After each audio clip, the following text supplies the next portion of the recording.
తెలంగాణ రాష్ట్ర ప్రభుత్వం ప్రతిష్టాత్మకంగా చేపట్టిన ఇందిరమ్మ ఇండ్లకు ఇసుక ఉచితంగా ఇవ్వాలని ప్రభుత్వ ఆదేశాలున్నప్పటికీ ఇందిరమ్మ పేరుతో కొందరు యథేచ్ఛగా ఇసుక దందా కొనసాగిస్తూ బహిరంగ ప్రదేశాల్లో ఇసుక డంపులు చేస్తూ అవసరం ఉన్న సమయంలో ఇసుక తరలింపు చేసుకుంటూ సొమ్ము చేసుకుంటున్నారు.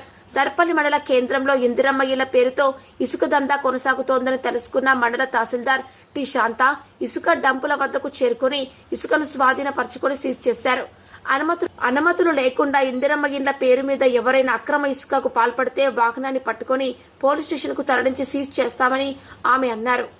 రూరల్ రిపోర్టర్ ప్రసాద్, దృశ్యం న్యూస్, దర్పల్లి మండలం.